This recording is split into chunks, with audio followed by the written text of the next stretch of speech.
The people of Plymouth are now questioning how 22-year-old Jake Davison was deemed fit to have his gun licence returned to him just weeks before a rampage which has ripped a community apart. Davison's own mother, as well as a 3-year-old girl, were amongst the victims. Devon and Cornwall police are being investigated after it emerged the attacker was deemed fit to have both his gun licence and the firearm itself given back to him following a suspension of the licence in December. It's also claimed relatives had appealed for help from local mental health services just days before the shootings. Well, our southwest of England reporter Duncan Sleightholme's in Plymouth for us this morning. And Duncan, locals gathering overnight to pay their respects in a vigil. It must have been an incredibly emotional occasion. Bring us right up to date, because I believe the police as well are under investigation this morning.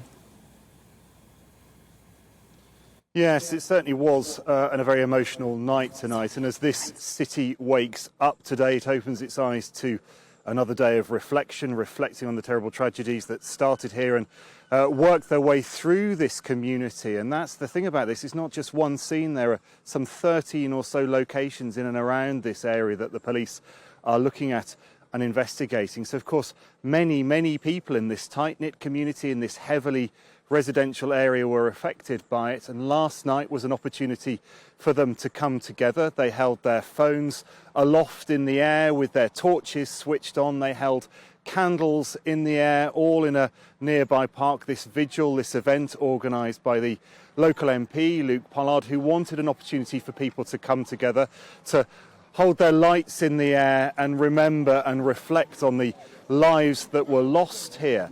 And one of the very important things is, as well as the 5 innocent victims, those people lived around here. So as well as those victims and the victim and Jake Davison, the gunman, they lived in and amongst this community here. So people were very upset and very sad, very shocked, very surprised what had happened.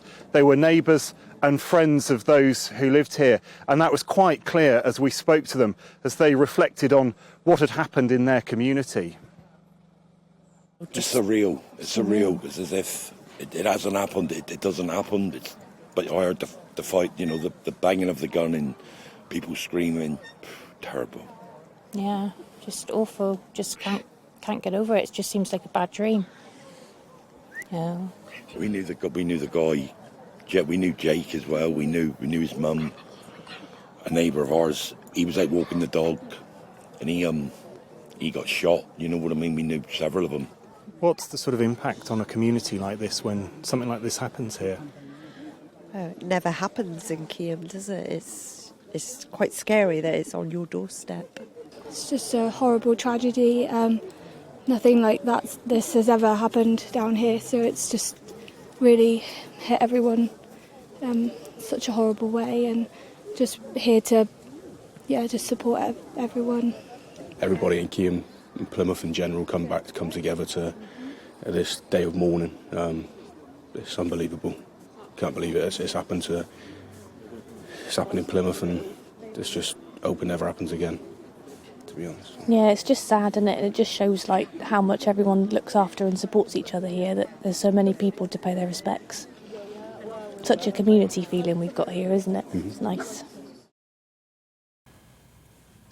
Just a short distance from here, people have been placing flowers in tribute to those who've lost their lives over the course of the afternoon and evening yesterday. A large number of flowers was placed just nearby a supermarket and close to Henderson Place, the location where the last of the victims lost their lives. Today, now, the questions will be asked about just what happened here, just why was it that Jake Davison was able to hold a gun licence? Was he able to get the support that he wanted? Was he being given the support he needed to help him? Videos that he has posted online show he was clearly in a very troubled state in the weeks leading up to this. So now the investigation will focus on why he did this, and people will also be asking questions, not least the Police and Crime Commissioner Alison Hernandez, of just what happened in the build-up to this tragic event.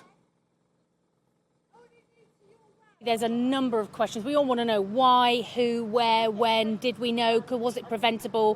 Where everyone's particularly interested in the fact that there was a licence, he's got a licence for a firearm. Was it the same gun that he used for that, in particular, for the murders? We don't know and have full details of that yet. All of this information will come out in due course. I'm letting the police get on with it and get their head down and get themselves sorted. I have been really clear we must be working in partnership with all of our agencies. This may not now be classified as a major incident, but it is a major incident to this community, and I'm treating it that way. Welcome to the GB News YouTube channel. You can watch us live 24 hours a day, catch up on your favourite shows, and join in the conversation in the comments below. Don't forget to subscribe and you'll never miss any of our exclusive content.